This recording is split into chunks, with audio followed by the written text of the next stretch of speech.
You're listening to the Sit Down Marks podcast, and I'm the King of Catterday, and it's Scary fucking Jay.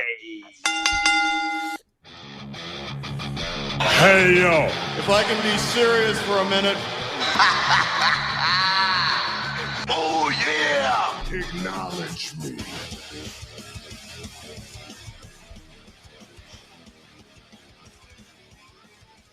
What's going on, everybody? Welcome. Come on in to Sit Down. When I say this is an extra special edition, this right here, ladies and gentlemen, is an extra special edition of the Sit Down Marks podcast. Welcome, everybody. Come on in. Episode number 122 of the Sit Down Marks podcast. We got AJ and Primo in the building right now. Michael's going to do a little run-in later. Boys, how are y'all doing tonight, man? Everything good? It's good seeing you guys again. I haven't seen you guys in a couple of months. I am sick as fuck right now, so I apologize if I sound You're a busy man. like an That's idiot. why you're so sick. You need to slow down. And I need to eat an apple or something. Just like some berries or something. Primo, how's things on the West Coast? East Coast, brother. West Coast. I don't know why I said It's West. pretty good. Not too bad, man. You know, I like to take these office polls about these non-wrestling fans. I like to hear what they got to say out there in the world. Right. So far, we've got their entrance song. I got their finishing move. Now ask them where's their gimmick coming from? Where they hail from, right? One of my guys said he hails from the Devil's Hole. Now, if you don't know, there's this place in somewhere in the West called the Devil's Hole, and they have this little bitty fish. It's called the pup fish. It's a Devil's Hole pup fish. It's a whole thing. Anyway, What the fuck are you talking about? the other I'm guy, waiting. the other guy, he said he's from a dumpster right outside Reno. Is his first name Duke? And the last guy, They have the nice last dumpsters guy- in Reno. you know, I gave these guys some examples, like Death Valley, you know, right outside your window, stuff like that. This guy said he's fresh off a motherfucker's ass and he's feeling homesick. Damn. These people are ruthless. Who do you work Yeah, these with? characters, though, Hey, they're man, starting yeah, to- I'm gonna say they're getting in the gimmick.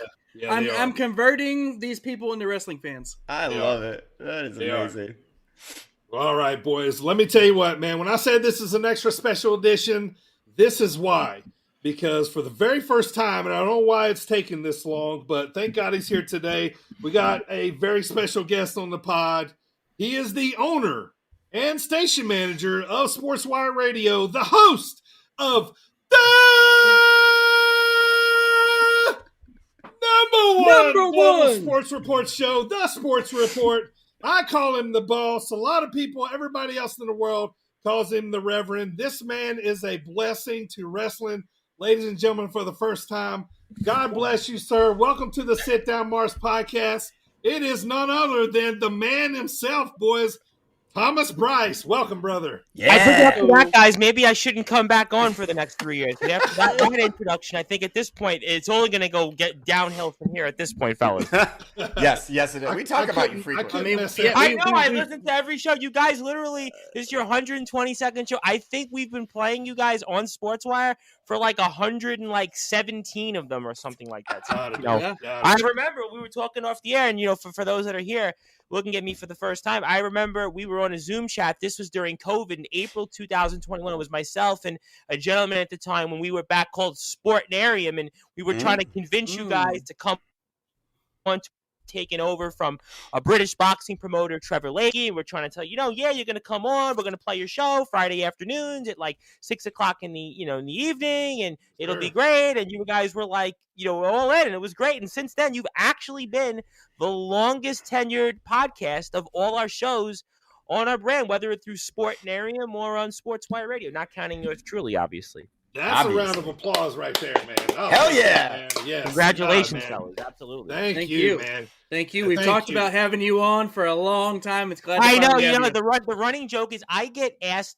to do podcasts all the time from people, and my response is always, well, unfortunately, I'd love to do it, but I'm always on SportsWire Radio. We've done, I think in the last like 92 days or something like that, I've done like 117 shows. That's counting Wednesday nights. I'm on a radio station here locally in New York, and I'm on like 3 or 4 stations, and that's counting that. So it's like, unfortunately, I'm just starting to make the rounds here. You'll maybe find out later on in the show as to why I'm here. But, Okay. yes, definitely it's, obviously an honor to be here, and I wish it would have been sooner. But you can throw me off after this, and I won't come back again. Well, I tell you what, man, it's the perfect time. There's a lot of things going on in wrestling. No better time to talk about everything that's going on right now, post Royal Rumble. So we're glad to have you on here, brother. And, we want to thank you, too, because, Sportinarium.com in the beginning, which has evolved to SportsWire Radio now, has brought our podcast to so many other people that would have normally not listened to it. I cannot tell you, probably, besides the USA, we're loved in other parts of the world, and it's got to be because of they're listening to SportsWire Radio.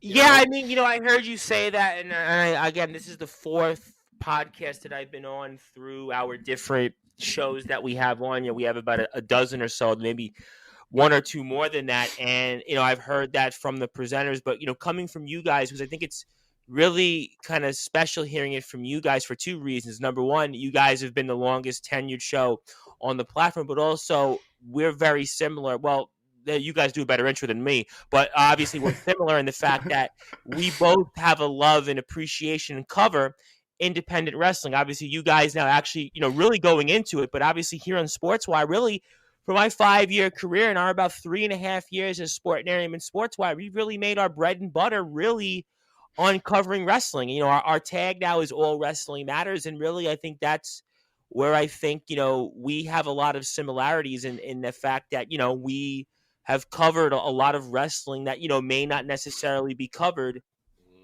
But no disrespect to some of our other presenters on the platform. I know Brent and his show, you've been on there, and we have a few others. There's a guy, Chris Belcher, and, they cover the mainstream stuff, and, nothing wrong with that. But I think what you guys have done is very similar to me, is that you've worked in wrestling that's maybe not going to get covered from mainstream press. For sure. And, I've had a love, probably, around the same time that I fell in love with wrestling, it was because my dad was taking me to independent shows that he was either working at or we were going to support or, whatever from a very early age. And so, to me, it's always been a huge part of the core base of wrestling, and how people get started and that kind of stuff. So I've always admired and thought that, we were really in the right place with SportsWire Radio because, for the reasons of those, of us being similar in those aspects, so just want to say thank you for that, man. Your hard work is not unnoticed, sir. I appreciate that very much. Thank you for the kind words. Absolutely, man. Let's talk what's going on in the world, boys. Let's jump in here. So last weekend, or it was weekend before last, we saw the big, huge Royal Rumble. Now, a bunch of news came out, a couple of days before that to try to shit on the event. But I still thought that, the event still, turned out to be, pretty good. So, but before we get to the Rumbles, let's talk about the matches. There was only 2. Logan retained versus Kevin, with some shenanigans. And then we had, obviously, Roman was going to retain. No way Roman Reigns is losing that 4-way going. You know what I mean? So, so any comments on that, knowing what we know now, but anything, versus, just those 2 matches. Did Logan look any better? I think the Roman match, I think you pretty much hit the nail on the head. I know here on SportsWire, one of our presenters, a guy Randy Dillon, was saying, well, I think Roman could certainly find a way to lose it here, and maybe they're going to go with Orton, but I think realistically, you've had the streak as long as it is. You're not going to end it on a Royal Rumble. As for the men's match with Logan Paul and KO, I mean, I think kind of what I expected. I mean, it was actually, it wasn't probably the greatest spot in the match. I think I maybe would have changed a few things on the positioning of the card. Obviously, I think they went for the hot start in going with the women's Rumble first. But I think in terms of the overall positioning of maybe some like the title match and then Logan's match, maybe I would have did a little different with that. But I mean, I think by and large, I think Logan's certainly not a bad worker. I think that, he, goes out there and can perform some high spots. He's in great shape. And, KO, you don't want him to take a pinfall. Maybe you want to see that continue or go into something else. I mean, yeah, kind of pretty much what I expected. I mean, there was a spot or two that was, high spot in the match. And then there was obviously the shenanigans that came in and, kind of continued it to be continued. So, I mean, about what I expected more or less. Yeah. What about you guys? Anybody? Yeah, so that Roman 4-way match, man, of course Roman was going to win. There's a few things about the match, though. For one, I'm so glad that the pinfall didn't end whenever the Solo stacked the bodies. Like, that would have made, you got Randy Orton there, AJ, and LA Knight. That would have just crushed them. Yep. And then on top of that, another thing I like. Yeah, there was two Yeah, times. yeah, right, exactly. So another thing, I really liked LA Knight and Randy playing off each other outside the ring, one-upping each other, having that good back and forth. Randy throwing, I believe he threw AJ he threw Roman on the table. That was pretty good. Yeah.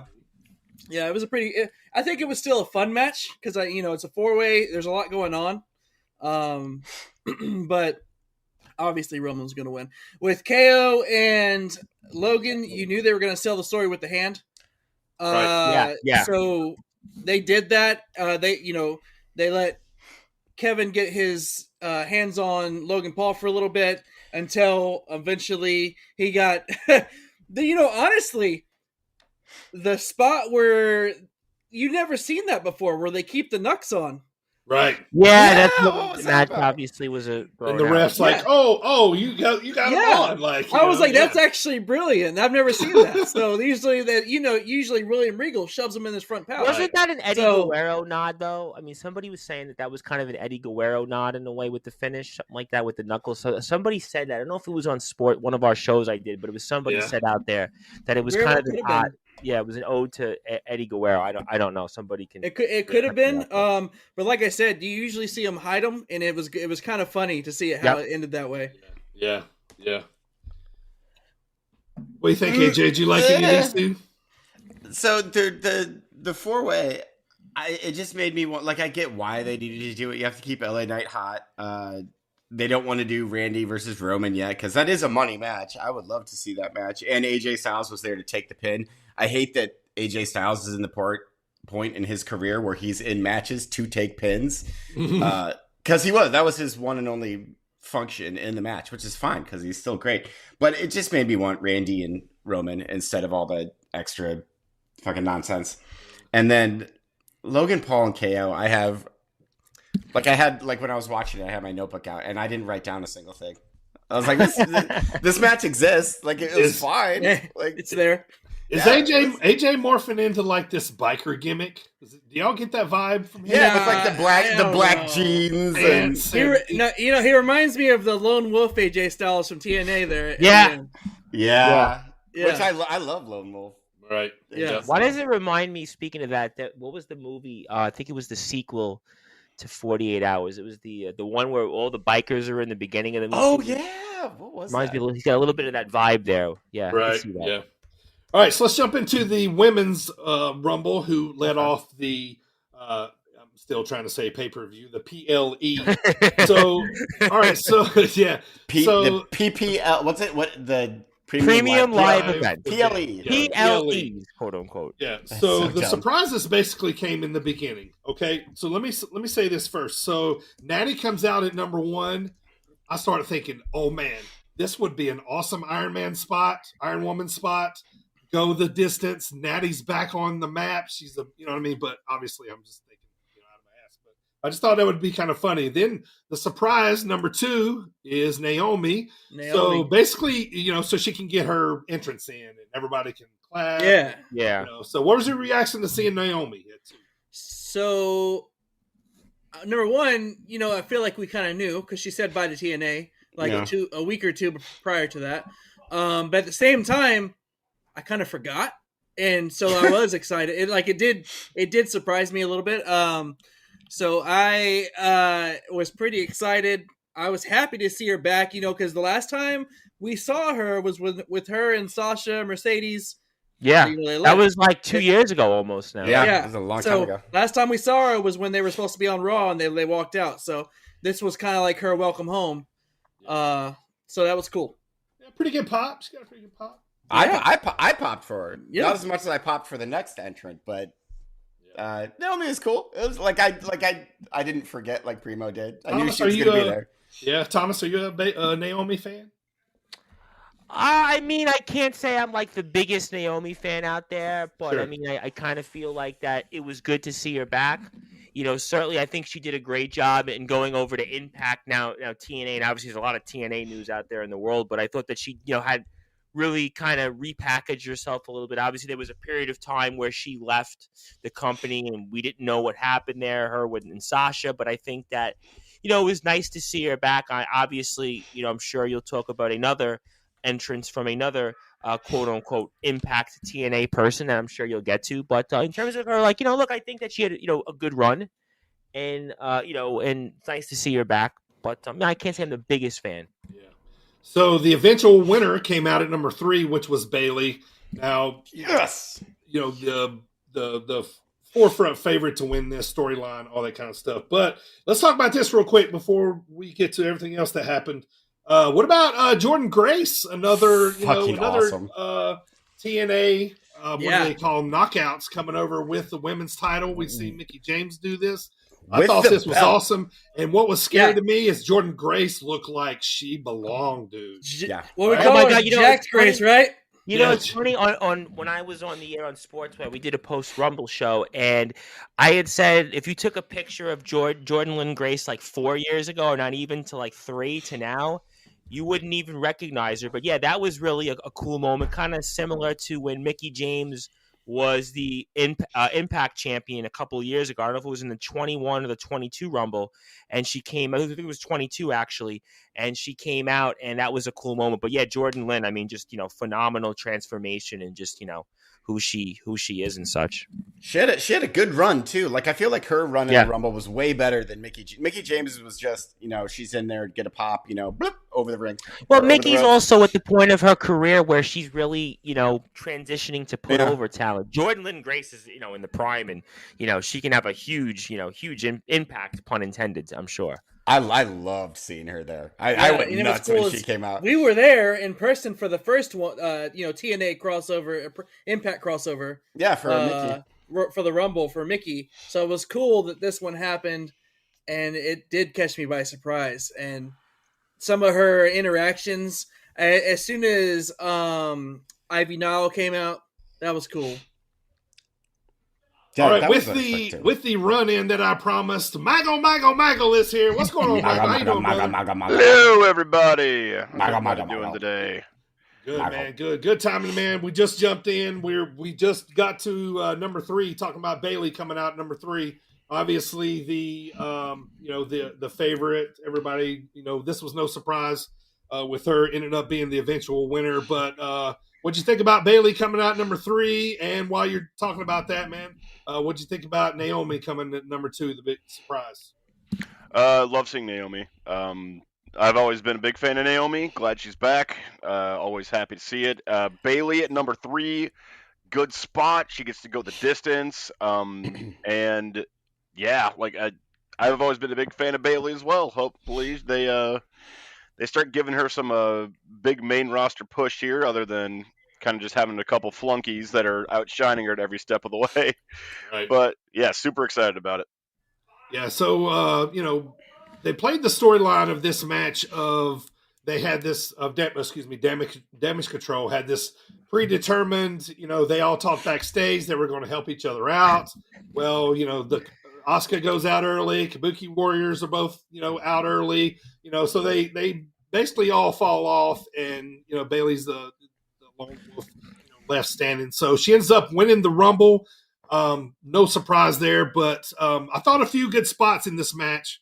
Chelsea Green with the spot where she kept getting smashed. Has she transformed herself? Well, here was somebody that when she was in WWE before almost was kind of like the EC3 on the female side. And, since this character in the last year, I mean, she's kind of basically worked herself into where she gets in these spots and moments. And, she's really, been one of the more, I would say, entertaining female on the women's side, certainly on Raw, maybe even on both the shows. I love Chelsea Green. I love Chelsea Green. I loved her. Like, it reminded me of The Simpsons when Sideshow Bob kept stepping on the rakes. So I was just laughing the entire time. I absolutely loved her in the entire match. She's like Thomas, you said that she was like the EC3. I think she's like the R-Truth now of the division. You could definitely make that case where it's just like, whether she's trying to be hated or not, you kind of, in a way, she's just you become a fan of hers. Yeah, absolutely. I loved it. Loved that whole entire sequence, even with Nia Jax, who I hate, but whatever. Oh, Miss Jax. So, Michael, I got to know your thoughts, man. What'd you think about Jordan Jack Grace from TNA being in the Women's Rumble? Love seeing TNA crossovers. Yeah, right. Obviously, like Mickie James, she was the big one. I love seeing Mickie. But yeah, like more of the WWE opening the door to cross promotion, please. I would love to see more of it. Shout out to Mickie James too, because she's the one that knocked down that door to make that happen. And now other girls, other women are going to be able to be in the Rumble for TNA. Because of Mickie James. Hardcore country. Thank you. That's right. So shout out to her, man. Fuck yeah. No, absolutely. Mickie James definitely broke a lot of doors. I know years ago there was a quote unquote an NWA WWF sort of cross promotion, but the NWA wasn't what it was when they did it. But to see Mickie James and then the doors open where, it's not like somebody's coming in like a Naomi, although I think she's now officially back in WWE, or even certainly a Jordan Lynn Grace. They're coming in and they're basically getting squashed. It's like they're actually being treated as like respectable and legitimate. I think that's really great because the sport, as we all know, we obviously cover the sport. You guys are, working in it, and obviously we do a lot of it here on the station. It's great to see that promotional, when it can be done, that inter-promotional work, because it really gives more people an opportunity and it puts eyeballs on companies or fans that may not know who these people are. I can say, what, that's a great talent. I'd like to go out and watch them or support them. So I think it's just great. Yeah. Too. Another thing, real quick. I just one last thing. I forgot to mention. Actually, Naomi dropped the strap to Jordan like a week prior. Yeah, very shortly before. Yeah. They did a little embrace. Hard to kill. That was hard to kill. It was. Yeah. All right, so getting to the end of the Women's Rumble, Bayley did end up winning, which I think was probably the best storyline going out there. We all knew that she would end up spinning that around and taking on EO to kind of finish off this storyline with Damage Control. So let's move to the men's, boys. I think we're gonna have a little bit more to talk about here. So maybe. Yeah. Well, you don't want to cover. You don't want to cover Nia Jax's spots? Come on. Yeah, Come on. Did we talk about Jade? For sure. Jade Cargill. Wow. For sure.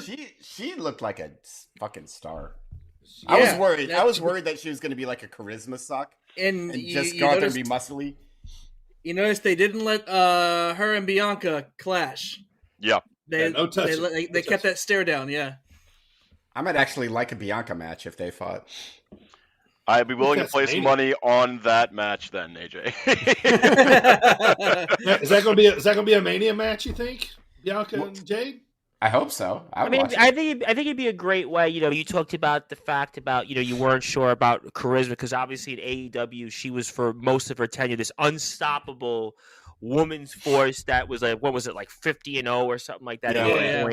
And you weren't sure what to get, but I think that if you were really going to get her over, and obviously I know there was an issue where she came in, she was going to both shows, and there was obviously a period of time. I think she was even on NXT, and we didn't see her. But if you really want to kind of jumpstart her, that would be a great way to do that, and also kind of maybe finally get Bianca away from a title picture. Because I mean, it's always to me like Bianca is like always either right around fighting for the title on both brands, or she's just like outside of it. So I think that would certainly be a great way to kind of test Also, if you think about it, who would be the most athletic woman on the roster? Because you think about, obviously, Jade's background, and certainly, Bianca Belair's background is obviously, phenomenal at Tennessee, and to have that out there. And also, a side point, Jade Cargill's other half was actually Brandon Phillips, who was in the Cincinnati Reds Hall of Fame. So you kind of have a really a battle of who's more athletic. So I think that would be, that'd be a great match to see, I think. Yeah. Well, sign me up for it. She already body slammed Nia, so we don't have to, we don't have to go there. Thank God we can just skip that feud. Cannot believe Nia went up for the slam. I thought she was going to sandbag the crap out of it. She tried her best to sandbag it, but she's going to put her concrete shoes on. Yeah, just like, nope, I'm just going to squat down and you ain't doing anything. Yeah, but Jade was like, do you know how many push-ups I do? I can lift you very easily. But I thought this was a good way to introduce Jade. Yes, agreed. Yes, agreed. I thought totally they did agreed. well. Yeah, I thought they For did sure. well. And honestly, you like Thomas mentioned, we didn't see her in NXT, Raw or SmackDown. She's been signed for a little bit. Honestly, it's been to a point to where, not like forget in a bad way, but like to where it's kind of outside out of mind. And so that was a good surprise. Yeah. Exactly. Yeah. Up until that point, we just seen her like getting out of limousines. Right. You know what it reminded me of? It reminded me when Scott Steiner had come into WWE, when he came back, and it was like they were showing him he's going to be on Raw, he's going to be on SmackDown, and then they had him, and then it was like after that, it was kind of like they didn't know what to do with him afterwards. Where I think with Jade, it would look to me like now, okay, you've got her now. This is the moment to put her in something big that can kind of more or less transform her into maybe that top person which she has that look for. Sure. Yeah. Oh, yeah, definitely. I hope so. Yeah. I could see her eventually one day winning the women's title and then going on not a Roman reign, but like something close, like at least a year or two. Listen, AEW, she was champ for what, like a year? I want to say. Yeah, it was a long time. Yeah. You realize all this means is that she's going to feud with Natty for like 6 months now that we're talking about all this. Like, we're getting excited for Jade Cargill. Nope, feud with Natty. Like, for several months. You would. She'll talk shit about Natty's cats. They'll be in a feud. Remember when she used to fart? That's all I think of. That was her character. Poor Natty. Come on. Well, Natty hard. Well, Mickie James, remember when she was leaving WWE the first time, they had her as the Piggy James thing. Remember? Yeah. But that's obviously all in the rear view mirror, because you could obviously tell whose ideas were that, because obviously that person with the 3 initials is no longer not going to go there, but obviously you could tell whose ideas those were over time. Yeah. Oh, God, yes. Yeah. All right, so men's Rumble. What's that? Go Natty! So men's Rumble, boys. Let me just before we kind of get into everything, I'm gonna just talk about a few of let's talk about like where people ended up coming out, wrestlers ended up coming out. So Jay and Jimmy was 1 and 2. Kind of thought that was cool. I think they're destined really cool for like maybe a Mania match coming up or something. So I would like to see that. Kind of cool. Jimmy had a good Rumble, by the way. He was funny. Yes. He was there a while. Yeah, good. He was very funny too. Then my big pop of the night was number 4 at seeing El Idolo. Yeah, Andrade's back. Yes, that was a good one. So when his music hit, I went, "Who's this?" So, moral of the story: if you want to go to WWE, all you got to do is punch somebody in the face. So Dominic was number 9. Finn Balor came in at 14, and then eventual winner Cody at 15. Has anybody ever won from the 15 spot before? It seems a little oddball number. Kind of. Yes. Ooh. Yes. Yes. Give me 2 seconds. Hacksaw Jim Duggan. I don't know. Hey, leave me the alone. first one. That was the first Rumble, and did anybody know what the Rumble, would have been? I'd be curious to know. Was Hogan in that Rumble? Was Savage in that Rumble? I mean, were they very first? No. Yeah, then that just tells you right there. I mean, Bet you the Bolsheviks was in it. I bet who are the fucking, they would lick people? What are their names? Bushwhackers. Bushwhackers. They were. Yes. Cody is the first to win from the Man, 15 Joe, do spot. you think the Oh. Awesome. What's that? Now I just want to watch Bushwhacker. What'd you say, Primo?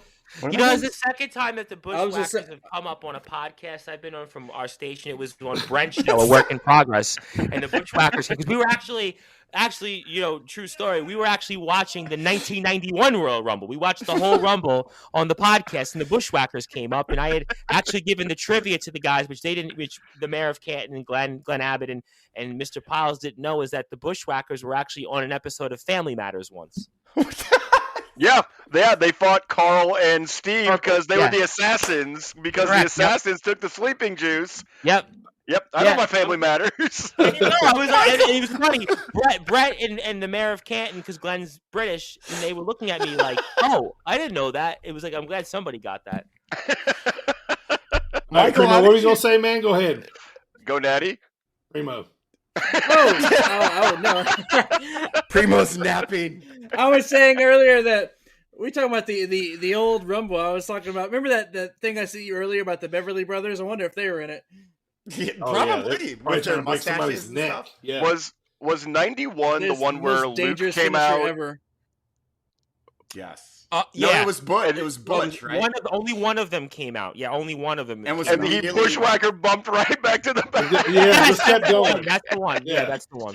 That's the one. All right, so back One to of my the Rumble, favorite boys. Rumble spots. Number 16 was Bronson Reed. 17 was Kofi. 18 was Gunther. So Yes. Yes. And then a My- couple my of pick for highlights the winner. here. Number 20 was Braun Breaker, which was allegedly supposed to have been Brock Lesnar's spot. Who? So, Who? Oh, yeah, Yeah. that guy doesn't Yeah, exist right? anymore. Yeah. Never heard of him. Be gone. Yeah, we won't ever see him again. So No. Probably. Yeah. then 21 was Almost. Has anybody seen him? Like he just showed back up. Like, I don't get the hello. fascination of Almost how he's like still has a job at this point. Because he's I know, very I don't- tall. I don't get it either. So tell me why this number 22 Pat McAfee spot made any sense for 38 seconds. Anybody? To be funny for because it needed a comedy spot, I guess. So They they're needed like, to hey just- Pat, get in there. Well, They Raw did- Truth came at 24. That's your comedy spot. You know? yeah. Well, Well, I my thought it theory, was a tag match. Go ahead. Go ahead. so my theory on that was that I guess they didn't have a legend or a veteran to kind of go in there and kind of have a spot for, so they just threw Pat McAfee. They threw Pat McAfee. They're like, yeah, just Yeah. get in there. My By the- theory is that they knew a certain person that doesn't exist anymore wasn't going to be there, and they had to be like, look at this Right. instead. Yeah.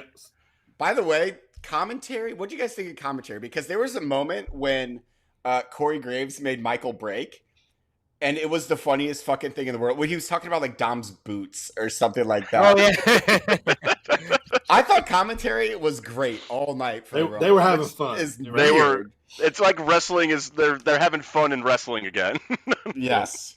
All right. So highlights through the rest of the Rumble. 24 was R-Truth who came in. And Yeah. thought it was a tag match. A tag That match. was funny. Mhm. Yeah. 25 was Miz. 27 was CM Punk. 29 was Drew McIntyre. And 30 was Sami Zayn. So I popped huge for Sami Zayn when he. I thought the came Sami out of Zayn 30. was I agree with you. I thought the Sami Zayn was a nice little Yeah. good one Mhm. to show somebody coming back, a guy that's, on the peripheral edge of, main event picture and returns him in a nice way. Yeah, that was pretty clever. I agree on Yeah. that.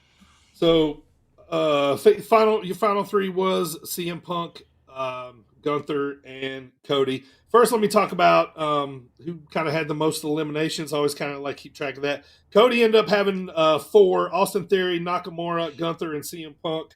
Braun Breaker had the most: Jimmy Uso, Finn, Ivar, Almost, and somebody else I'm missing. But that seemed to be the most of the night. I think Damian Priest too. But all right, so we get to these final three. Obviously, these were the three that came out of everybody's mouth as possible winners.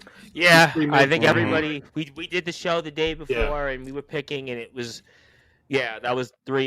They were definitely 3 of the 4 you had. Yeah.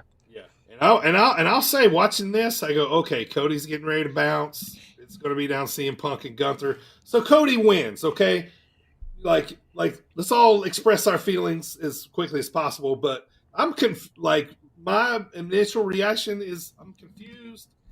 We're doing this again. Cody wins. Okay, are we definitely going to finish the story this time?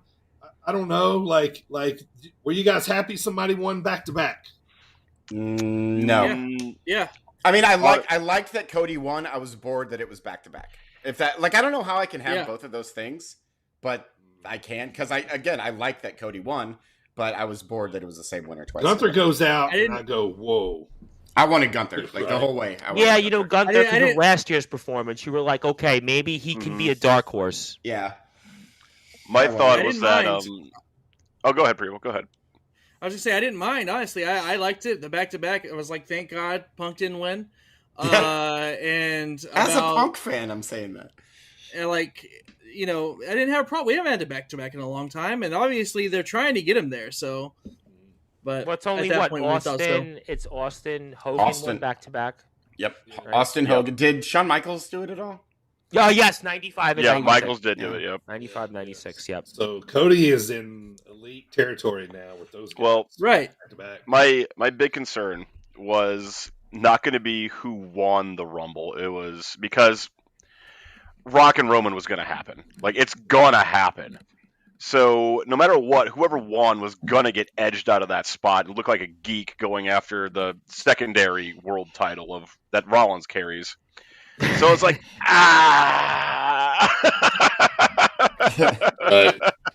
It was really hard for me to like be happy for Cody going to Mania because I'm like, no, he's gonna get screwed. Right. And we were also talking pre-pod too, man. You know, I think it's time to talk about it too, man. Like, you know, Punk fan or not, he looked really old. He looked really kind of like worn out. Oh, yeah. Before we found out about the SportzWire, he really hasn't. Think about the last 10 years. It was 10 years that he was on WWE TV in the ring. In AEW, he had, you know, some matches, but they don't also run live events. So you're talking about a guy that's had, what, not even a dozen matches in 10 years? Mm-hmm. And for a guy that, you know, would rag on some of the older legends, you know, he looked like, you know, and even his work in UFC, I mean, wasn't very good. So, yeah, I mean, he definitely looked like, you know, like he had some ring, but that goes back even when he came back in 21 against Darby Allin. And, you know, like, yes, the crowd was great. It was a good match, but like, you know, he looked like he had some rust on him. You know, he hasn't wrestled. Like I said, what has he wrestled? A dozen matches in 10 years? Yeah. Actually, yeah, probably. It's, probably around there, yeah. So let's button up the Rumble before we start talking about everything that happened. You know, were you guys happy with the Rumble? Like, give me a 1 to 10. Michael, start us off. Real quick, point about Punk. I love CM Punk, and I've been a fan of his entire career. I said it when you guys were talking about in text. He's shot. He's done. Yeah. He needs to move to a coach, mentor role. He's done in ring. He doesn't have it anymore. The magic's gone. But that's all I'm going to say. And I'm a huge CM Punk fan, so that's all I'm going to say about that. God, that final three, Hall of Famers, all three of them. Yeah. Jesus. Agreed. The Women's Rumble was amazing. The Men's Rumble was real good.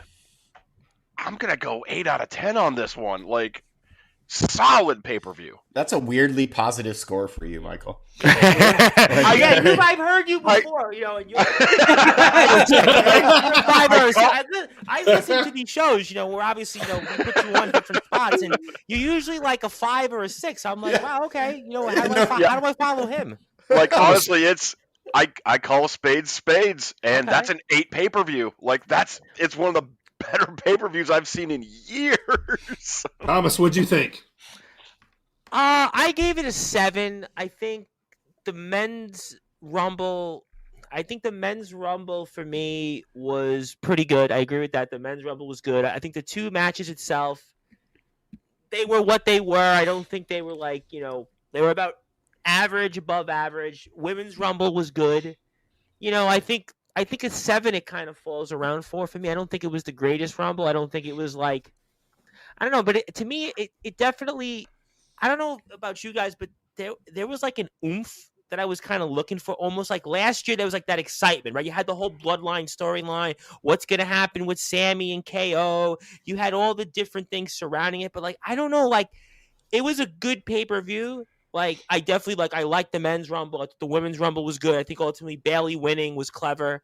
Although I didn't think Bayley was going to, but I think Bayley winning now looks pretty good. Certainly the men's Rumble I thought had some really good, like Braun Breaker you talked about. I'm so glad, Dirty Bird, you brought up Braun Breaker. I thought Braun looked great.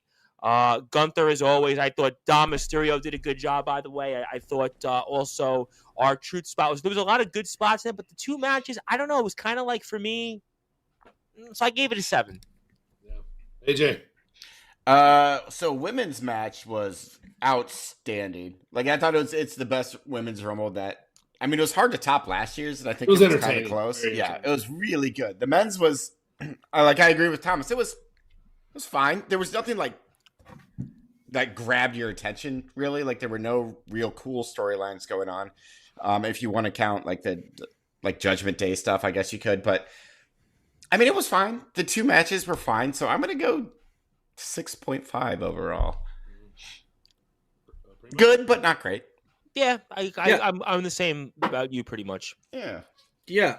So, I'm going to have to agree with that 7. And here's why. So, I've said it for a long time. The Royal Rumble is my favorite pay-per-view of the year. And it's a lot of people's favorite. It's also supposed to be one of the big 4. Yep. Now, in my honest opinion, I don't feel like this was a big 4 performance. Oh, really? Okay. That oomph. I didn't have that oomph. Yeah. Yeah, I agree. There were some good surprises in the women's match. Good surprises in the men's match, as far as the Rumbles go.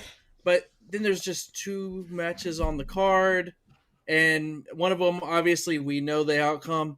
KO. So I don't know. It was something about it just didn't do it for me like it normally would. Like we said, the women's match blew it away. That opening with the women's Rumble, it was the best part of the entire live event.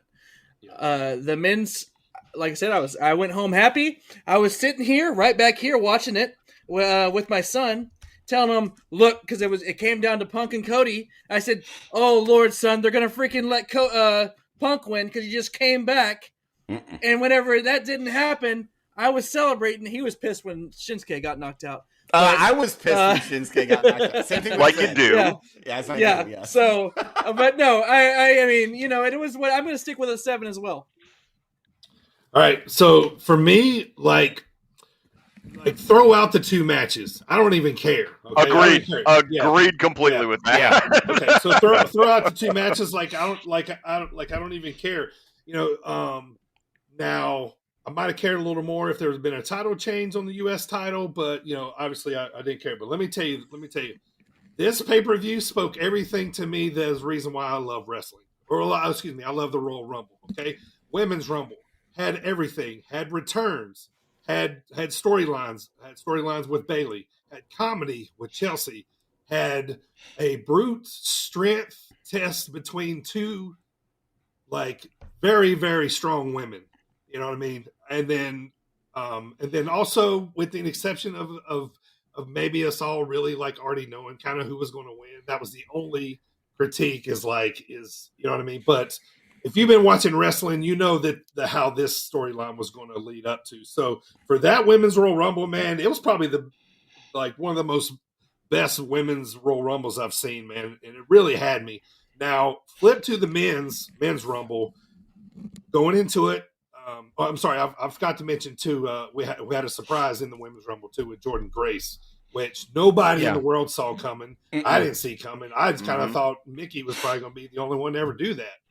But on the men's Rumble, man, I love watching a Rumble, not having any idea how this thing was going to pan out.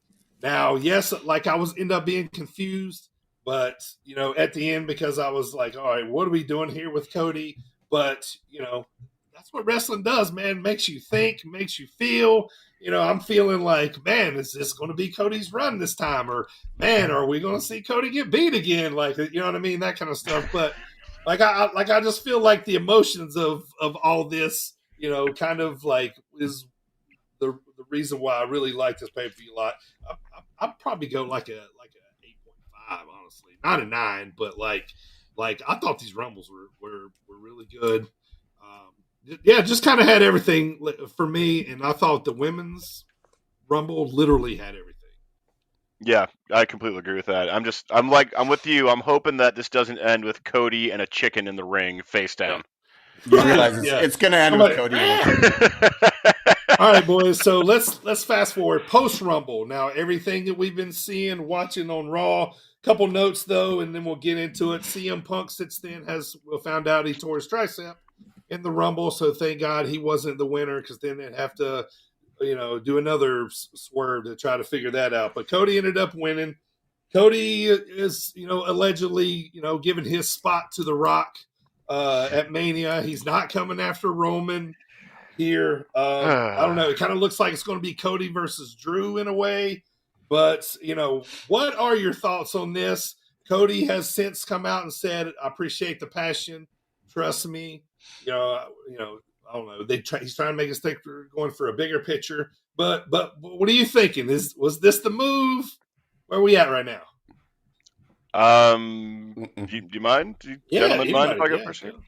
Well, please, because I don't want to talk about it. This was so very much not the move. So, Dirty, you were talking about the Rumble, the Rumble. There's everything why you love the Rumble, right? The Rock coming out of nowhere to take on Roman Reigns in the main event of Mania is everything I hate about modern wrestling. Cody is super hot. Super hot. He's got a great story. You've been building it. And all of a sudden, you're just going to replace him because Dwayne Johnson's movies are bombing? Right. And now he's on the board of directors? Come on. Even the fans are booing The Rock. Right. When did you think they'd ever see that happen? Yeah, in this day and age. Last time he was in the ring with Roman Reigns. They ought to be scared. They ought to be scared because Philly can hijack that match. Oh, yeah. Well, do you remember when Hogan came back at the 30th anniversary of Raw, and it was like, okay, maybe he shouldn't come back on WWE TV anymore. So Philadelphia crowd is kind of like a New York crowd, but maybe worse than a New York crowd, because Philadelphia is famously known in sports for, cheering, booing Santa Claus and cheering Mike Murray being carted off the field. So, I mean, we know Philly, you said it accurately. They could certainly hijack what the event might be. Yeah, yeah. And I think Punk knew this was going to happen, because that promo with Cody, which was awesome, that was a great promo. He even said, you want the full CM Punk treatment? Okay. Yeah. You get replaced in Main Event Mania. Congratulations. Right. Little prophetic. Oh, slightly. man. Yeah. But, the hashtag is going. They're already – there's already been, Raw last week, whatever, last Monday, and, we're already getting Rocky Sucks chants or getting – and Rock, so – this could get nasty. I feel like they probably should maybe I don't know. There's a lot of people mad about it. I'm not. I'm like a wait and see kind of, I'm the optimist wrestling fan. So I'm kind of the wait and see, but what do you think, Primo? So listen to what Michael just said a couple minutes ago. He talked about the promo that Punk gave, right? This is before the Rumble. Here's the deal. I'm going to be patient. I'm not mad. You see how many people are mad right now, guys? I think, let's be patient and see how this works out. Because I literally watched The Rock today on Pat McAfee's show go into full, what do I say, about halfway heel Rock persona and talk about hashtag Cody Crybabies. He was totally heel today. That was exactly. So I didn't see this. Okay, today. Wow. Let's wait. Let's see how this plays out, because I feel like we're being worked. Honestly, I feel like they're they knew the reaction they were going to get. Right. So I'm not overreacting yet. That's all I'm gonna say. They're not going to make us a triple threat, right? Come on. That's what I think is going to happen. That's the one that I am thinking. I'm leaning towards that. See, you got to look at it this way, right? So The Rock has only wrestled a grand total of 8 seconds in 12 years. So he's in phenomenal shape. But let's take a step back for a second. He's not ring shape. Yes, and just like how we talked about, Michael talked about CM Punk, right? You can't almost Elvis, if you have ring rust and you've had it for that long, there's almost no way you can overcome that. Sure, The Rock is in. He's got more muscles than he did the first time he left in WWE. But the point is that when you're out there, you've had 8 seconds in 12 years. So ultimately, there has to be some type of gimmick here. What could he really do in terms of ring performance? Because at the end of the day, you can't fake or you can't change the fact that you don't have that ring shape.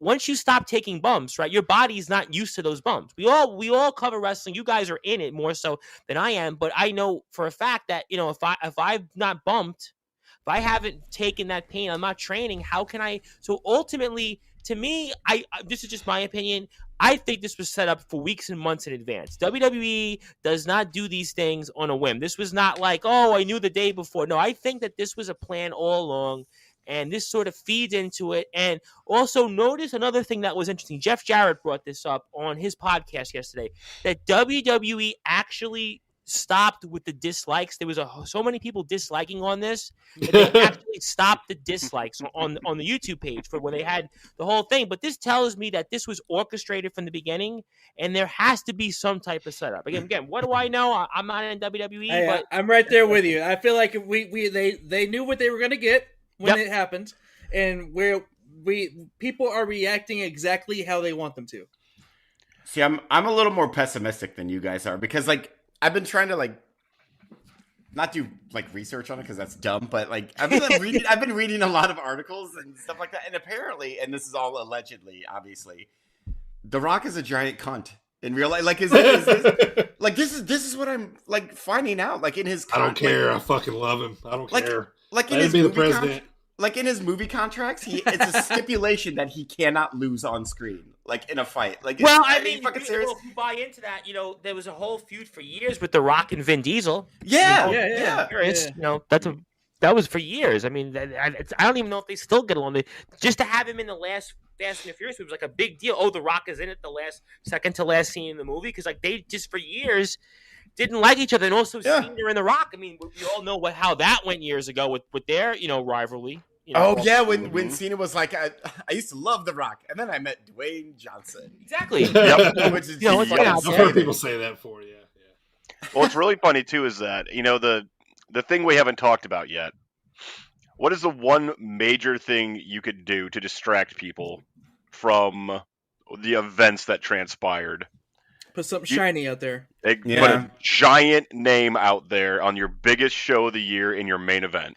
Okay, Jarrett said the same thing yesterday. He said exactly the same thing. Mm-hmm. It's funny you said that. Okay, but is Dwayne Johnson going to take that big of an ego hit where he's like, I'm going to make myself just a total villain, a real life villain. I'm going to make people hate me. Of course, he is going to make millions of dollars from it. So I'm going to be quiet now. Well, he's on the freaking he joined part of the TKO stuff. So yeah, he's on the board. He's on the board of directors. He's the spokesperson. I just talked myself out of my own argument. He's Triple H's boss apparently now. Yeah. Right. Yeah. And how did The Rock just now own the name to The Rock? How did that just now happen after all these years? WWE owned it. WWE owned it? Yeah, WWE owned it. Oh, yeah. Okay. Yeah. Makes sense. Yeah, because they were still making merch sales, so they kept re-upping the trademark. Yep, because he was originally Rocky Maivia. Rocky Maivia. And then then he became The Rock when he joined the Nation, and then they have there it is. They've got the ownership to it. All right, boys. Last notes on Cody here before the Rumble. Anything before we move on? I love Cody. I want to see him do it. I just want to see him win it outright and it not be cheap. I don't want to see him. I don't want him to see him pin The Rock in a triple threat match. No, me neither. The title that way. That wouldn't really be justification. I made this point on our live show on SportsWire after it. I don't know what you guys think about it, but part of me thinks that if Cody doesn't, whatever he decides, or let's say he goes against, he doesn't win the championship, there's no way that he could come back with a straight face and say, I'm going to keep finishing the story. So they kind of, in a way, if he doesn't do this, he becomes in a way, the modern version of A, either Lex Luger, or B, the modern version of the Buffalo Bills. So he basically he's kind of like, oh no, seriously, he's kind of like, because think about Lex Luger. Lex Luger was the guy that couldn't win the big one. He won the WWF championship, the WCW championship. He won for a week. WWF, he had that goofy Royal Rumble win, the SummerSlam '93, the count out, and they had him with the stupid coin toss at WrestleMania 10. He never got over. He was known forever in his career as a guy that couldn't win the big one. Cody right now, if he doesn't, a part of me thinks that Roman's going to retain. It's just my opinion is that WWE is going to actually go with this. They're going to want Cody to continue to chase because there is always a belief in wrestling that when you are a chaser, you get more out of it than winning the title. Kind of think of it like Austin was a great champion, no question. But Austin, people believed in him far more when he was chasing it. We talked about Daniel Bryan before. Daniel Bryan, when he won the championship, injuries, different things. But as a chaser, he had the fans like there was no tomorrow. So part of me thinks in a crazy, twisted way that Cody's not going to finish the story, whatever it might be, because WWE wants him to continue to further chase. And he mentioned Madison Square Garden. He mentioned something about that particular location. Now, I don't know what that's about. And another stat was also made that he talked about his father, Dusty Rhodes. Dusty Rhodes, in his 3 runs as the NWA champion, he only held the title for a grand total of 107 days. Yeah, isn't that fucked up? Mm-hmm. I looked that up. I didn't realize it was that. It was 107 days. Dusty Rhodes, oh my God, one of the greatest of all time. But he was only champion for just about a little over 3.5 months, his entire career. That's it. Crazy. Also, how dare you compare my Bills to Lex Luger? Ironically, and he's from Buffalo. Right. Ironically, he's ironically from Buffalo. But the point is, think of it this way. But think of it this way: he's a back-to-back Rumble winner, right? He wins back-to-back Rumbles, and let's say he goes up against Mania, even if it's him and Roman one-on-one, right? Now, maybe if they insert The Rock and he doesn't win, so they ran into the Dallas Cowboys. Right? How do you sell him? How do you sell him to a base of people? That certainly is no question that Twitter, as Dirty Bird mentioned, social media hijacks these things. You're a Philadelphia crowd. Philadelphia's very sensitive crowd. I would argue they're more sensitive than New York because New York has a lot of, casual homers. Philadelphia, like I said, they booed Santa Claus. They cheered Michael Irvin when he was off the field. They'll boo their own players. The facts is that, he doesn't have much. If he doesn't win this, how do you sell him to a base now that's already basically stamped their feet that says we want him to win it? So it's kind of like this is the make or break moment, you could argue, for his career. I agree with that completely, and the Luger comparison is dead on. They didn't pull the trigger on Luger, and Luger was red hot, and look what happened to him. He never got over it. He never got over it. Even in WCW, he had the title for a week. He was seen as a guy that could never quite win the big one, and that's Cody. Again, he's won back-to-back Rumbles. He's been pinned other than Roman. He's had one loss other than Roman, I think, since he's come back or something like that. And so you're going to have him. You basically built him up as your generation's version of Hogan, or Austin, maybe more like Hogan in terms of how he does. He's the Make-A-Wish man now and everything else. And if he doesn't win the title, you've made it now where how believable can he really be when it comes to actually being a top guy? Yeah, completely agree with that. Very well said. All right, boys, let's move on. I got a couple notes here, and then we're going to turn it over to Thomas to finish up the pod. So just a couple notes, guys. Just want to see, where you're thinking, where your head's at on these. So as of February the 1st, Katsuke Okada is a free agent. You see him landing anywhere? AEW. I feel like he's going to be a WWE guy. I was thinking that, you stole the words out of my mouth, Dirty, but I was thinking about this. I'm like, I don't know if he's AEW this time. He can sell so much fucking merch in WWE, man. So he can have a Shinsuke run in WWE, do great in NXT, and then get brought up and get slapped with a stupid name. I thought about that, but here's the difference. The difference is now it's a different quote unquote management, and they're trying to expand to a global audience. A guy like him, they could sell it better than, let's say, like when Nakamura came in. That's the reason I kind of agree with you, Derek. The logic would say AEW. He's got to go to AEW, but I don't know. I feel like he might be wanting to test the waters of WWE. I don't know. I just feel like he always knows he could go to AEW if he wants. Yeah, they'll take it. They'll take anybody. Yeah, I mean, honestly, like I don't think a guy of Okada's caliber and like standing goes to the company that's running like 800 seat audience members in their events. Like it's too much of a downgrade. And I'm not trying to dump on AEW, but how do you go from being a mega star in Japan to now you're normally just a guy? And AEW has a history of doing this. They'll bring somebody in, and then just 100%, and they'll just destroy them. Like they'll just make them 100%. irrelevant immediately. Tony Khan collects people. He gets them in for 1 or 2 weeks. They get hyped up, and then it's like, okay, where are they? Are they on Rampage? Are they on Collision? Are they on Dynamite? Yeah. And it's like, it's a joke. Yeah, and I don't want to see Okada have the same path that Adam Copeland had. Like, who cares about Adam Copeland anymore? What's he done? I don't even think Adam Copeland cares about Adam Copeland. I think he just kind of gave up. He's like, whatever. He's like, whatever. I've got a sweet beard. It's fine. All right, Primo, lead off on this one, man. Starting in 2025, Raw is going to be on Netflix for 10 years, $5 billion. What do you think about Raw being on Netflix? Primo? So you had to think about that one there, huh? So with Raw being on Netflix in 2025, it's going to be the first time they have something live, right?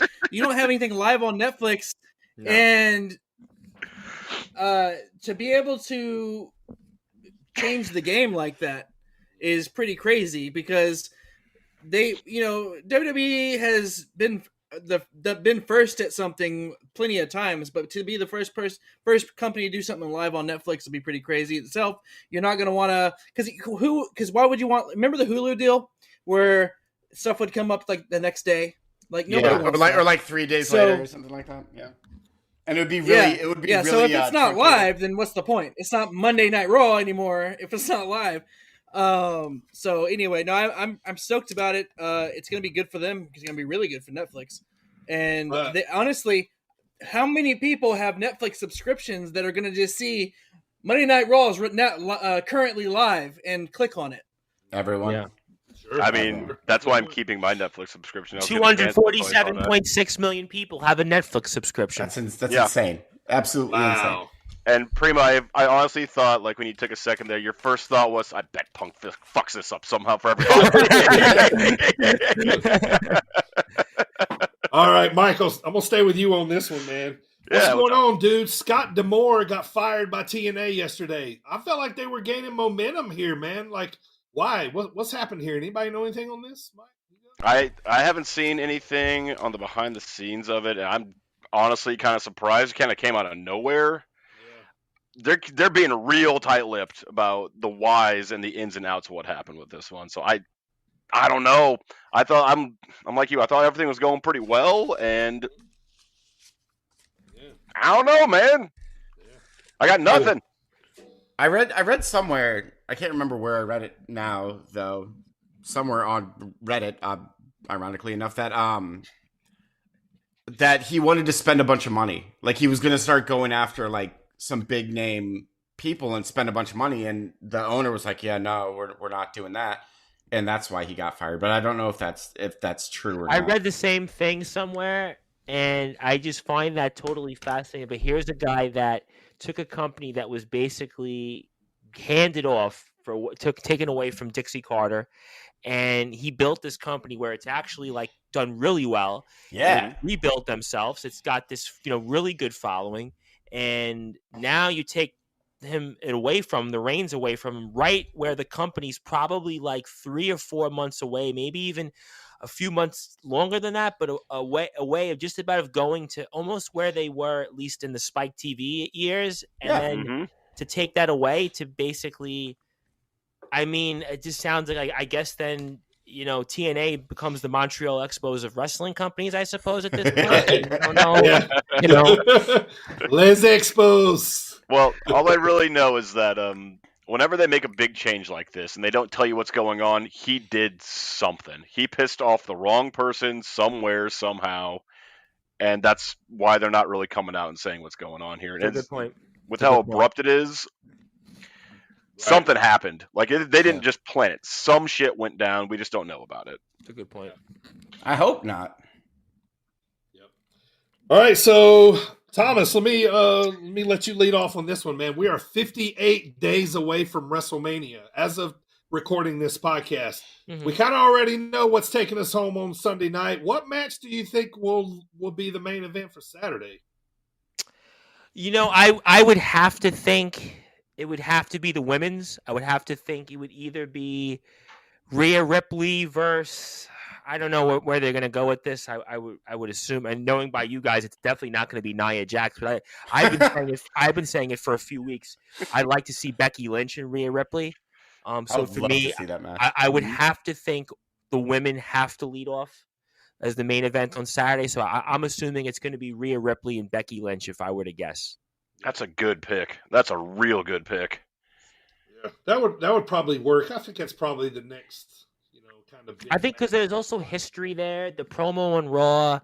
If you're going to go that route, I mean, I just have to think you're going to do women on one, men on the other, unless it's like some really big attraction match. Some other people do say, well, maybe Cody and Roman will be one night and The Rock and Roman will be another night. And I don't know, like obviously, maybe that's another thought to throw out there. I mean, I don't know like where we are. I know they're having the press conference. I didn't watch. You guys were actually recording this while the conference is going on. But I mean, like, I think that would be, kind of fascinating. Also, speaking of Lex Luger, 30 years was WrestleMania 10, where you saw Yokozuna defended against Lex Luger, and then Bret the Hitman Hart. But I'm going to still say women. I'm going to say it's going to be Becky and Rhea Ripley if they go that route. Yeah.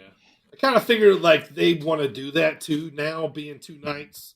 Let the women, headline one night and the men on another night too. So, but yeah, I think that would probably be a good slot. So, all right, you guys got anything else here, man? I want to talk about a few indie dates this weekend, and then Thomas apparently has a little surprise for us today. So, before we get moving, I want to talk about first of all, we haven't talked about it in a while, but friend of the podcast, Brian Battle.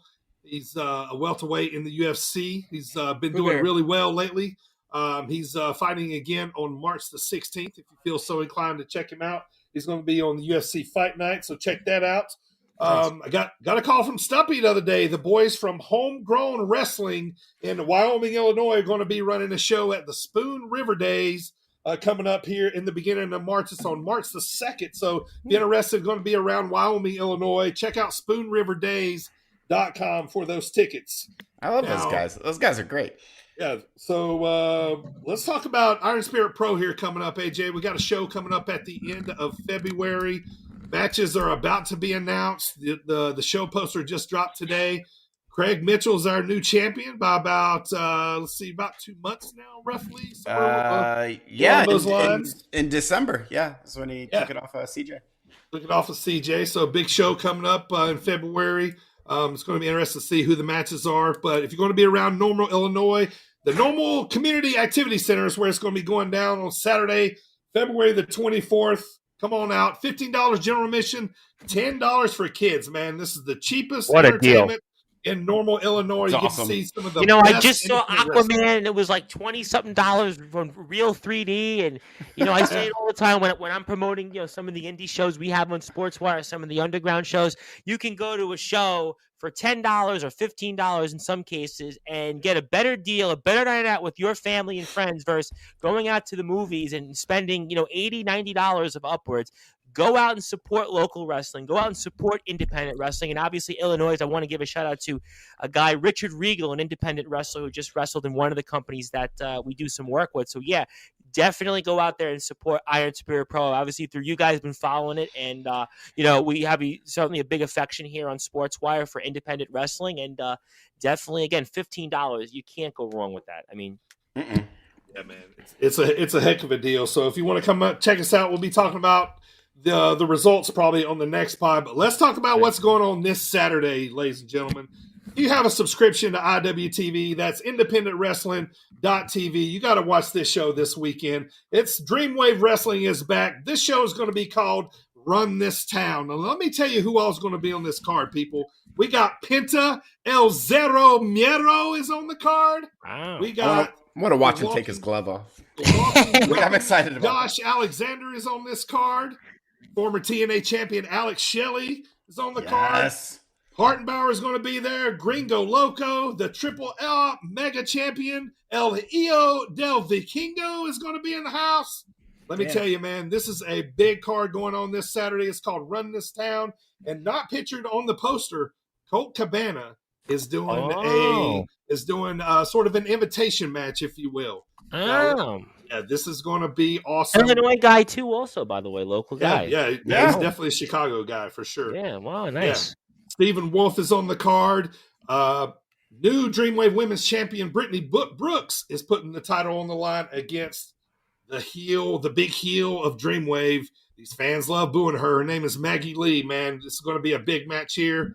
The Coyotes are going to be there, but your main event, Christian Rose is going to put that Dreamwave title on the line against the walking weapon, Josh Alexander. Oh, man. Wow. Yeah, this is a big one. Great match. Whoa. This is a big one. Yep. And let me tell you how ironic things are sometimes. Okay, as I'm sitting here talking about this card this weekend, I get a text from the owner of Dreamwave Wrestling, and he says that I am on the mic this weekend. So I'm calling. Wow. Yeah, man, this is awesome. Yeah, you know, wow, Josh Alexander, you're calling. We just interviewed a guy, and he just introduced to the ring Matt Riddle, and you've got Josh Alexander, the walking weapon, and what a match he had at Hard to Kill with Alexander Hammerstone. Yeah, I mean, my goodness, that was great. Oof, man. Am I excited for this, man? That's awesome. You better rest your voice the whole day tomorrow. You better. Oh yeah. I definitely will. This is the most talking I'm going to do for probably for a lot here. So I'm excited, man. This Saturday it's going to be a big show. If you feel so inclined, check us out. It's been sold out for weeks, months, really. Honestly, every show sells out. You got to check them out, man. They're really awesome promotion. So before we get to Thomas here, man, I want to talk about our next pod, which is coming up. We're going to be back on the last week of March. We're going to be talking about WrestleMania predictions. We got to talk about Sting's last match, however this thing ends up being. Oh, God. He's the tag champions now with Darby. So yeah, this is going to be interesting. So without further ado. As we said, this is an extra special pod. Thomas Bryce is here today for a reason, ladies and gentlemen. Thomas, I'm gonna just hand it over to you and let you take it away. Everyone, the Reverend Thomas Bryce. Well, you know what? Obviously, Dirty Bird, I certainly thankful for everything you said, all the kind words, and I heard you guys talk about on the last podcast that we have this thing that's become kind of a little bit of a big deal called the SportsWire Radio Hall of Fame, and knowing the fact that quantitatively you guys are the longest running podcast on our platform, whether through Sportnarium or SportsWire Radio. And, we've been inducting some of the other presenters here on our platform. Obviously, the Work in Progress guys, you've obviously done some stuff with them in the past. And I thought that with everything going on here in the world of wrestling, and I think about what you guys have meant to the station, but especially also to the hashtag All Wrestling Matters. Everything you guys have done for this sport, whether it's covering it through what you do with Dreamwave or Iron Spirit Pro, or just, interviewing different independent wrestlers. Billy Starks obviously going on to some big places. Also, my very good buddies, the Cumbrian Outlaw Rick Marcus and the Natural Born Fighter RP Davis, who ironically are wrestling each other next month in a title versus career match. And, so many other great people that you've gone out there and interviewed, and just everything that you've done, not just for yourselves, but really for the brand of SportsWire. And I wanted to, if it was okay with you guys, have the opportunity to induct you guys in this thing here in our SportsWire Radio Hall of Fame. We have 33 members currently, but I'm looking at 4 guys here who have done a phenomenal job. Obviously, Michael, you've joined us here of late, over the past, year or so onto the show with the guys. And I thought it would be, no better way than to have you guys as our flagship podcast in our 4th class in the SportsWire Radio Hall of Fame. And, we have a great group of people in the Hall the natural born fighter. R.P. Davis was the first person to be inducted. A guy, Dean Allmark, was the second one, who was in TNA actually for a brief period where he was wrestling when they had the world tournament with all the different countries. And he also has defeated a couple of guys you probably heard of, Jushin Thunder Liger, Bryan Danielson. We've had a number of different people. Luke Leyland, who was the first British fighter to have fought in Dambe in the African Warriors Fighting Championship in Nigeria last month. And they've got about 100,000 plus followers. We just inducted a guy, Danny Burns, who played in the NCAA Final Four back 40 years ago. He's part of the only team, the Brooklyn College Kingsmen, to have played from the City University of New York in a Final Four in any sport. And I think for everything that you guys have done, like I said, not only for this sport, not only for the hashtag All Wrestling Matters, that I would be honored to induct you guys as our sixth in the fourth class of our SportsWire Radio Hall of Fame, but also our 34th, 35th, 36th, and 37th members of our SportsWire Radio Hall of Fame. And gentlemen, congratulations, and certainly I hope that you would want to accept, and I think it's a great day to be here, and I just want to say thank you for all you do and hope that you would want to accept being here in this Hall of Fame, which I think is had a really special group of great people over these past 2.5 months since we've had the Hall of Fame. Yeah, I guess so. I mean, absolutely. That's wow. Thank you. Absolutely. Yeah. Yeah. I mean, this is absolutely amazing. We started this podcast almost 3 years ago now. I never would have thought that, we would end up in, your Hall of Fame, which, wow. Like I've said plenty of times, you have, you're the reason why our podcast is as successful as it is. You're the reason why Northern Ireland loves us. You're the reason why, you're the reason, why, gave us motivation. You gave us, you told us, you're like, hey guys, you really need to talk to this RPD. You really need to talk to, to Marcus, Rick Marcus, and that, I think Ishmael Vaughn you had on also. I think Ishmael Vaughn as well. Yeah. Vaughn. And that helped us, man. That helped us get going. That helped us. Yeah, gave us confidence. You putting us on SportsWire Radio, was the ultimate confidence. Right off of our pod being literally like a month old. We were little kids listening, felt like little kids listening to you play our podcast on Sportnarium, Friday, right? I really, it was very nice to hear the words, and, full disclosure, this is the fourth podcast that I've gone on and inducted into a Hall of Fame, and, hearing the words from the other presenters, obviously, Brent and the mayor of Canton and Glenn on their show, The Work in Progress. And, we have the Pinstripe Chronicles in baseball, the Talking Rivals in baseball as well. And hearing those guys say, you gave me confidence, you believed in me. And, I didn't know if anybody would believe in me. And, you gave me a chance. Other people just thought I should just give up and quit. Well, that's what we wanted to do here on SportsWire. One of the reasons, if I could for a minute, is the reason that I started the Hall of Fame here is I've been doing this for over 5 years, and I've, had the fortune to speak with some really unique people in the world. I mean, nobody's more unique than me. Like, I've got these long mutton chops you can see for the first time. I got hair up the wazoo. I have this really long intro that people try to mimic, but make a long story short, very nice, pal. But the point is that, I wanted to recognize the people that may not have been recognized and give them a platform. They can go back and say, you know what, I'm here. One of the things I've said with SportsWire, with many of our wrestlers, we do a lot of, full disclosure, backyard wrestling, underground wrestling, and they've really carried the station along with the British wrestlers. And, one of the things I've liked to point out in inducting you guys and why I want you in this Hall of Fame, because you guys are a huge part of wrestling, is that in baseball, they have a Hall of Fame in Cooperstown. In basketball, they have a Hall of Fame in Springfield, Massachusetts. In football, they have a Hall of Fame in Canton, Ohio. In hockey, they have a Hall of Fame in Toronto, Ontario. But specifically for all of our wrestlers, whether it's our independents, whether they're guys that have had some measure of success in the pros, certainly our backyard guys or underground guys or podcasters or guys who've like yourself maybe branched a little bit into the independents. I want SportsWire Radio to be known as the host of the Sports Report, the owner of SportsWire Radio, the #1 global radio station, your voice of all wrestling, where all wrestling matters, the Reverend Tom Bryce, that wrestling has a Hall of Fame that they can look to each and every time on SportsWire Radio and our website on sportswireradio.org.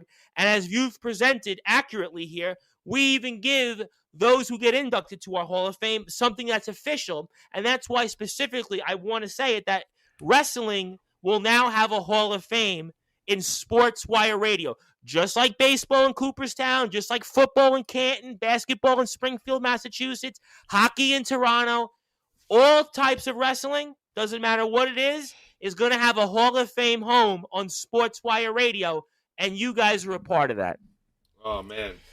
I tell you what, Thomas, I just want to say this. I'm going to hand this over to my Hall of Fame colleagues now. Thomas, I mean, honestly, man, I mean, I can't say it enough. You're a class act. What you do here, with like today, like when you presented, when I, got these certificates today, we found out about this, it was looking at it as like, man, this is 3 years of putting a lot of work in, going to a lot of wrestling shows, giving thousands of stickers away, with our podcast logo on. I got mine still. Exactly. That was the picture I used for the Hall of Fame. I thought that was actually, you made me one, like, let's use the Hall of Fame. That's why I brought my shirt out for you guys. Right. Yeah. You have one of our old shirts. Right. Like, yeah. And, all this, it's been fun. It's been worth it. Thank you for recognizing us, not only for, things that we've done, but, for putting an eye on that independent scene, because that's where my roots are. That's where my dad was. That's where I am now. AJ's in it. We've wrote Primo in it whenever we can. You know what I mean? So it's it's an inspiration for us. It's we love it, and I just want to say thank you for recognizing that, and we really do appreciate it. Sure. We're not going anywhere anytime soon. We still love. You can't now. You're Hall of Famous. What are you talking about? Hall of Famous. No, we can't. We can't go anywhere. Let me hand this over to Primo next, because Primo, he was the one that kind of listened to my idea pitched about this, and we brought AJ on shortly after that. But Primo's been, he's been with me since day one. Since I bought a microphone. You know what I mean? So Primo, congratulations, brother. Yeah, no, congratulations to all you guys, and thank you again, Thomas. So, look, man, we started out we were on Twitch first. As far as we weren't even on YouTube. We weren't on any audio platforms at all. And think about 5 or 6 episodes in, DB and I talked and were like, hey, why don't we put this thing down on audio? We put it down on audio, and it was no time after that you reached out and I remember took the chance on us. It was, so I gotta say, thanks for taking the chance on us. You came in real early. A lot of people wouldn't have done that. So to have you come in and have faith in us and like what we had to do, because those early episodes, look, we're not too cocky to say that those early episodes were kind of rough. So, hey, listen, I tell them all the time. Terrible. Listen, I started over 5 years ago on a Skype call, and my then co-host at the time was like, "We're recording an hour," and it was like muffled, and so I understand. Right? Trust me, I've been there. But technical issues and everything, we're still figuring it out. And like you said, what's funny? You said earlier about us 2.5 hours and all that. There was a time when the first night, this is a funny story. The first night me and DB were going to do this, we said. DB goes, man, let's just try to get on there and talk about wrestling for 45 minutes. First episode's 2 hours. So, and then we went from there. We actually had to work really hard to kind of, get it down to where it's at now, to where we don't talk, where we compacted it a little bit. But no, thank you again. Thanks for taking the chance on us. Thanks for keeping us in SportsWire all this time as it's evolved. We've been happy sitting back watching the success of SportsWire and watching you guys as well. And we look forward to continuing on. No, I appreciate that. And also, I want to say you guys were also, before AJ goes in, you were the first, I believe the first or the second, other than myself, American show that way, because when you guys came in, it was all British at the time, because we were sport name. It was all the shows. We had football, which would be soccer here in America. We had mixed martial arts talk, and we had obviously our 2 DJs at the time. We have one that's returned back, but a lot of the content that you heard when you guys came in, other than me, was all from overseas, and we would only have really new content 3 days a week. So it was a big deal also to have you guys come in, because it was you guys, and then at the time the Rewind Wrestling podcast that had come in, Right? And you guys were the first Americans. And we had a buddy of mine that has dropped out a couple years ago, and he had a show, and But the point is, it was a big deal also to have you guys, because we really only had just me, and nobody wants to hear me talk. So the fact that we had somebody else that was a true American that could really talk about wrestling and not just, BS and make people, lie. But, to have you guys on was also a big deal. Well, let me say, let me give AJ's story real quick. So we had another guy that began in the beginning up with us. His name was Chris, and he fell off out of interest very quick. So me and Primo were looking at each other going, we got to have a third person, right? We got to have a third person. AJ had been, I think, a guest on the pod. Yeah. Around that. I really I think one time. Yeah, I think, yeah. And I think we both thought AJ right off the bat in the beginning, because, AJ's very witty. He has funny banter. He could probably slide jokes in there, because I'm kind of leading the pod. Primo's, jumping off of it. He's also a producer. We needed somebody else to sort of fill in, some comedy, somebody, with some, found some funny things to do. So bringing AJ in a couple of months into it was the perfect addition to our pod, to bring it to, back to 3 where we wanted it. And when I will say this, I don't know if I ever told AJ this, once we got AJ and we were off to the races, that's when I felt like we had a podcast. That's when I felt like we were really going. So congratulations, brother. Well, first of all, let me say you guys are welcome for coming. You guys are welcome for the house. Yes. Yeah, so we would not even be here if not for me. So again, you're welcome. I'll wait for my check in the mail. But really, well, to you two first, thank you for bringing me on. You had me on as a guest, and it was a great time. And I was like, I want to do this all the time. And then you guys called me, and you're like, hey, do this all the time. I was like, yes, please, immediately. And then DB, I remember when you told me, you were like, hey, we got this guy Thomas. He wants to, put us on his platform. I was like, that's a lie. You're lying. That's not true. and then Thomas, we met you, and I remember we were talking about after we got off the call with you, we were like, oh, that's the fucking coolest guy we've ever met in our entire life. So we were. I don't know about that, but okay. we were so hyped, right from the very beginning. After talking to you, and obviously you met DB first, and then when Primo and I got to meet you too, we were on board immediately, and we loved what you were doing, which is with now SportzWire Radio, and we were so thrilled to be a part of it. We thought that.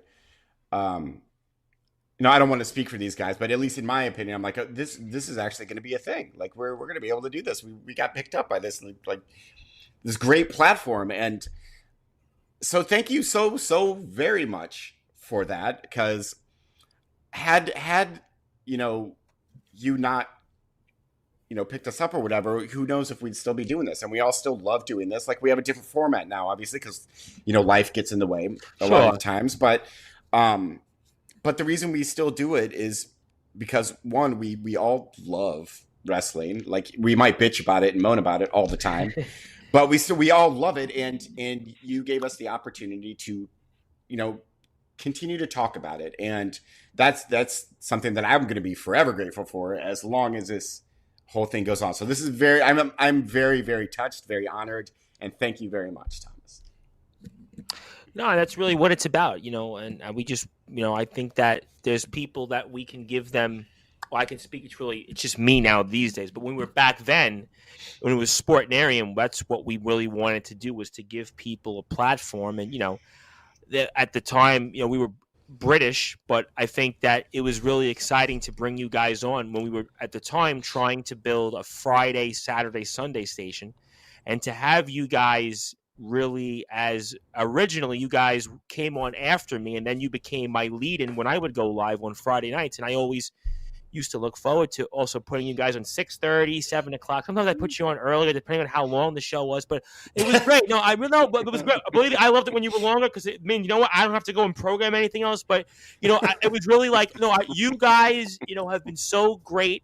I love listening to you guys. I used to love every week, but I appreciate that. You obviously were upfront and honest. And you were like, well, can we still be on? Of course. You guys have been so great what you do in covering it and the sport of wrestling. And, I just believe in people. I've been a people person all my life. And I've always been told that, you got to feel the community. If you don't feel the community, you'll never succeed.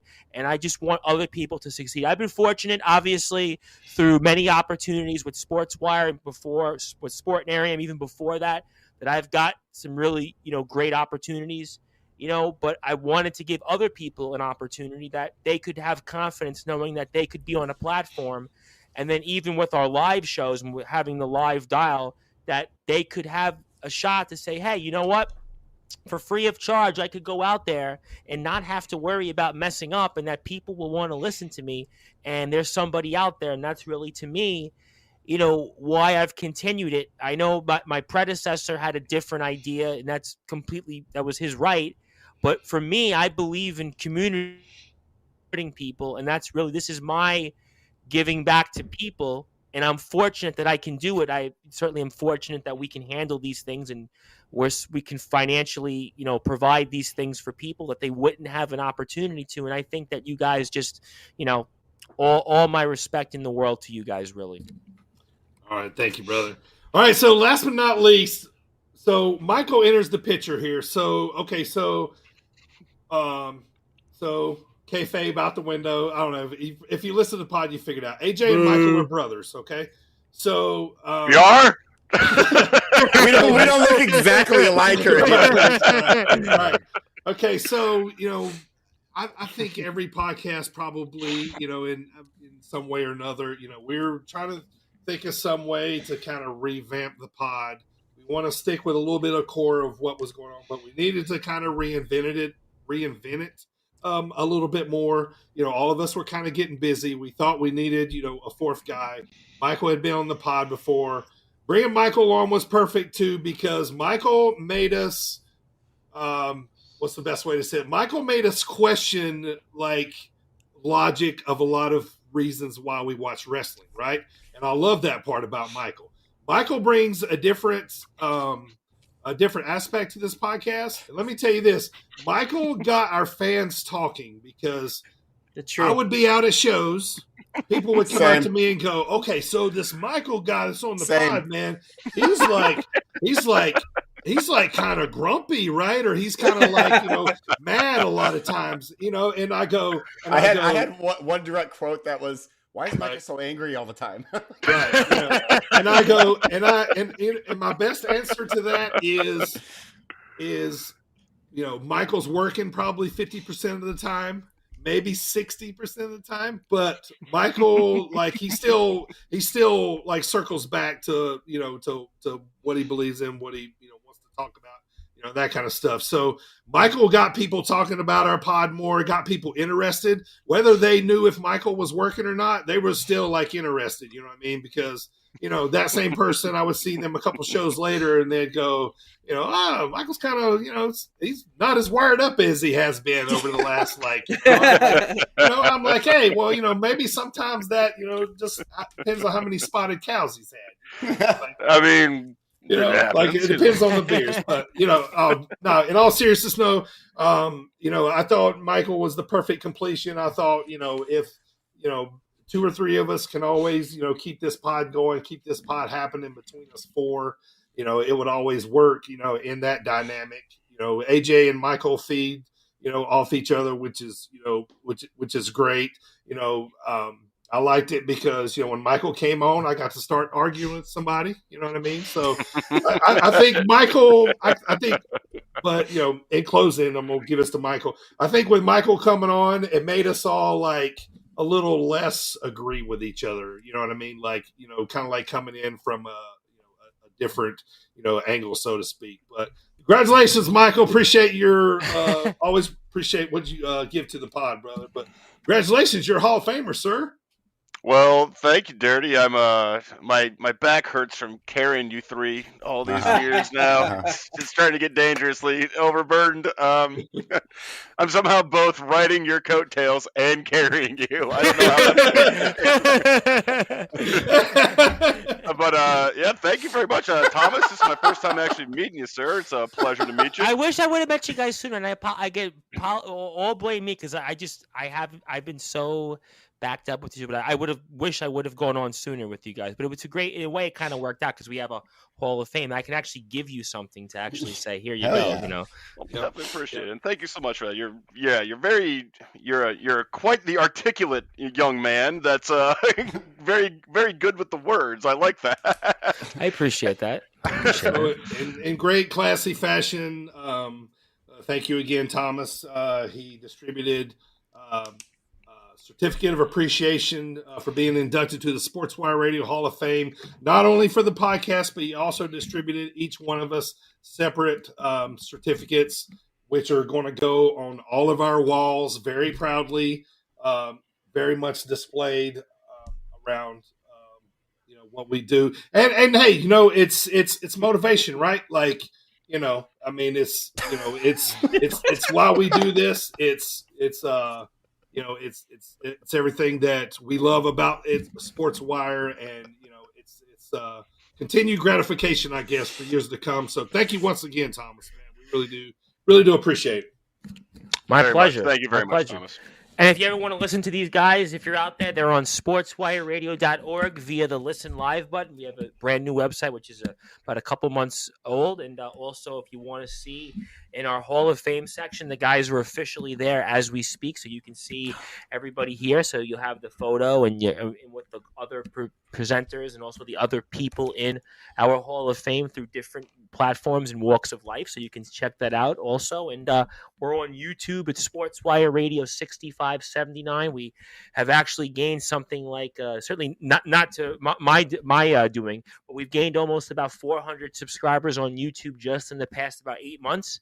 And we're over 500 now. So on YouTube, Facebook, we're at SportsWire Radio. We're on Twitch now at SportsWire Radio. We're on Tumblr at SportsWire Radio. So there's a couple of different ways you can get in touch with us. On Facebook, we have about 750 followers, so a lot of people check us out there. Also, my personal page at Tom Bryce, we have over 2,000 followers. And, again, also we're on Instagram at the Sports Report 2021 and, different ways to get in touch with us. And, if anybody out there would like to ever be on sportswireradio.org, give a podcast or anything else, we're always available. And I am much to the chagrin of people, usually on live just about every day through our website and also on YouTube, Twitch now. And also we used to be on Facebook, but Facebook won't let me stream oddly anymore. But we're on Twitter as well. We do put your clips on Twitter, which I think Twitter gets a lot of reaction with you guys' clips. And we do great with that too. So just, different ways to get in touch with us and just, I've spoke enough, and that's why you guys now are ready to throw me off the air. I'm only If they haven't thrown me off, Thomas, they're not going to throw you off, buddy. Fair enough. I tell you what, man, episode number 122 will always be special to us. Thomas Bryce, thank you so much.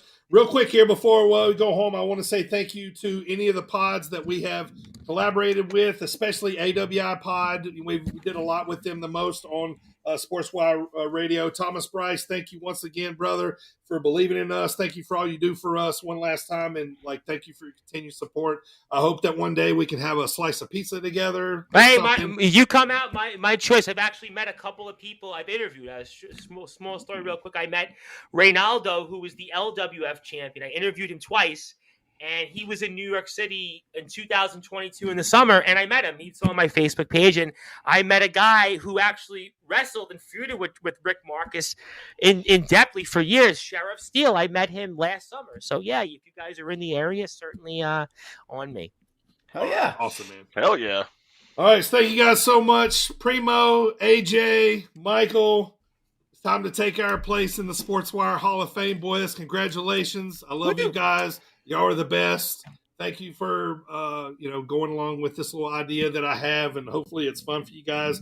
Can't wait to see what we do with this thing in the future. Going to keep this thing going. I want to say thank you to everybody for listening to us on Apple Podcasts, Spotify, all those podcast platforms out there. But most of all, thank you to everybody listening on SportsWireRadio.org. And thank you guys so much once again. Thank you to Thomas Bryce. It's time to go, boys, because I'm going to tell my wife she's sleeping with a Hall of Famer tonight, baby. All right. For all the boys here, thanks for checking us out, man. We'll be back WrestleMania. It's WrestleMania season. We'll be back with predictions and AEW Revolution talk coming up here real soon. Thank you, guys. Thomas, take care, brother. Everybody be safe. Talk to you soon.